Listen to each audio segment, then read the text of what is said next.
What would you say if I told you that it's time to ditch all these popular German car brands? Instead, why don't you have a look at something like this?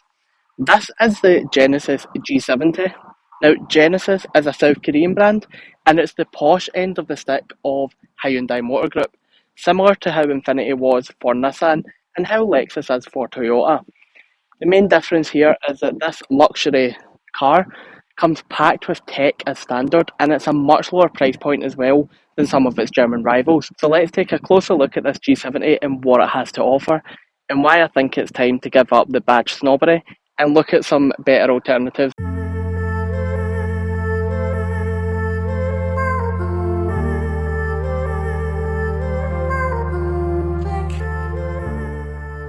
The Genesis G70 Shooting Brake is available in three trim levels.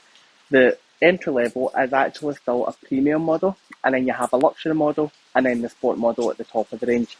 Now, the premium model starts at around £35,300, but you do get lots of tech as standard on that. So you will get your dual LED front lights, you get like electric seats in the front, rear camera and parking sensors, electric tailgate, like lots of stuff, just the standard that you would normally have to pay extra for. Moving up slightly from that is the luxury model. You get heated steering wheel and heated front seats, and just sort of nicer perks on top of it. You can upgrade to the sport, which is the top of the line, and for that you're going to get so much more for your money. You're going to get things like Brembo brake pads, limited slip differentials, really kind of sporty appearance. Now I know you're probably thinking, I just said you don't need to sell a kidney to get the top of the range one, and then I've just told you that it's about £41,000. But if you're going to look at the equivalent BMW 3 Series Touring, you're going to be over £50,000 to match the same spec that you're getting on the Genesis, and it's going to cost you more in maintenance as well. So yes, £41,000 is a lot of money for a car, but comparing it to its rivals, it's a lot less. Now, probably one of my favourite features of Genesis, and not just this car, but their whole brand, is what they call the Genesis difference. Now, it really is different from the rest, and it's their customer care experience.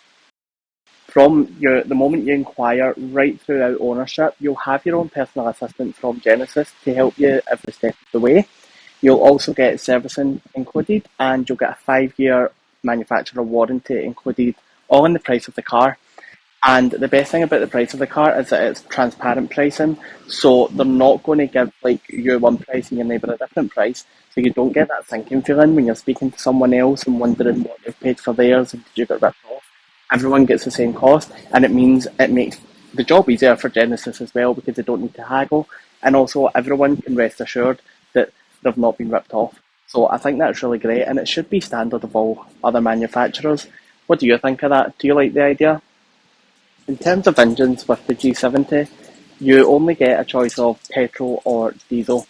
They don't have an electrified version at the moment, but it may change in the future. The diesel one is a 2.2 litre diesel, and it gets around 197 brake horsepower, and from that you'll get roughly, Genesis say, just over 48 miles per gallon. I have seen that on a longer drive that I done the other day, but driving around in kind of shorter journeys, diesel's not great for that, so it's realistically getting around 28 miles per gallon, but again, that's around town and short journeys. You do also get two options on a petrol engine. They're both a 2 litre petrol, but one of them is around 194 brake horsepower, I think, and the other one is tuned up even more to 241 brake horsepower. Again, miles per gallon is a bit lower in them, and you're probably looking around 35 miles per gallon for it. All models, no matter what engine you get, are 8-speed automatic transmissions with paddle shifters as well, and all of the shooting brake models are rear-wheel drive. But like I said earlier, if you do upgrade to the sport, you do get the limited slip differential at the back as well, so it will help you round corners. Now, anyone who knows me will confirm that I am not a fan of estate cars. I literally used to joke about them, call them a state of a car, like a mess. I don't know what it is, they're not for me. I much prefer a sports coupe. It's just personal taste. However, this shooting brake has slightly changed my opinion of that. No, I wouldn't go and buy one, but it does look nicer than a typical estate car because of that nice slope and roofline that you've got on the Shooting Brake model. And of course, this Havana red paint, along with the black contrast and the big red Brembo brakes, it, it does actually look quite nice and sporty. And again, lots of people have been looking at it and thinking, what is that car?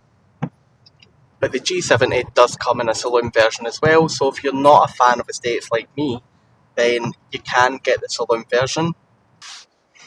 Just my own personal opinion, I really don't think the diesel needs the limited slip diff or the Brembo brake pads. It's only 197 horsepower. Yes, it's a big and it's a heavy car, so maybe the stopping power from the Brembos, but again, I don't think it's required. If you were getting the petrol plus engine, which is the one that's tuned to 241 brake horsepower, then by all means, yes, get those Brembo brakes put on there. But for this diesel, I don't think it's the right type of car to be a sports car with limited slip diffs and Brembo brakes. They look great. I mean, people look at it and think, geez, what's that car with those big brake pads on it? But really, no need. The drive itself, it is smooth. Obviously, as well, this is a shooting brake, so it's like an estate car, it's very long. It's not too long that it's difficult to drive around town, it is quite easy to manoeuvre, but I have noticed that certain car spaces are not big enough for it, and you've either got the tail end of the car going too far back over the line, or the nose of the car is sticking out of the space. So either way, that's not ideal, but like I say, it's only some spaces. Most of the time it is okay as well. Part of all the fancy technology that you get in these cars is a lot of driver assistance and safety systems as well. So they are great, and one good thing that they've taken from Hyundai is they've got the like side view cameras. So when you indicate, a camera comes up in your cluster display here, and it actually shows you like down the side of the car as if to monitor your blind spot. I still strongly advise that you just check your blind spot anyway. I'm just in the habit of doing it. But it's really convenient to have that actually, and it is quite nice, and I do make that an additional check. I will look at it, but still check my blind spot anyway.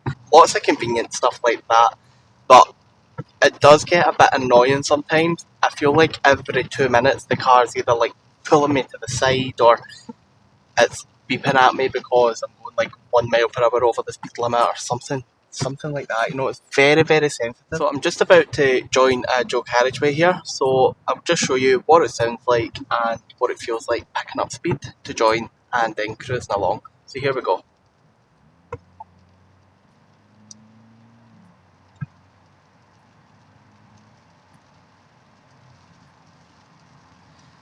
So that's us at 70 miles per hour already, and that was from about 30. Now this car, of course, is 197 brake horsepower. It can do 0 to 62 miles per hour in 7.7 seconds. Okay, that's not that fast, but it's also not a turtle pace either. So all things considered then, I really do think this is a great alternative choice for you if you're looking for that type of car. It's made by a very reliable company, and it's going to be cheaper to maintain as well. You get lots of luxury tech as standard in these cars, and you're not paying through the nose to buy one. So yes, I do really think that they are just as good, if not better, than the popular German brands that they try to compete against. And also, I think the customer care is something that other brands should really learn from. It's really excellent that they want to treat their customers that way. It's more like family than customers. And I think that's a key point that other brands should take away from it. So I want to know what you think of this, Genesis. So has what I've talked to you about been enough to make you consider this over German brands or other more established brands that we can buy in the UK? Or do you think this is a pretty impressive first move from a South Korean car brand that we weren't really expecting here? Let me know in the comments what you think. And if you've enjoyed this video and found it helpful, I would really appreciate if you could subscribe too. And thanks again for watching. See you again soon.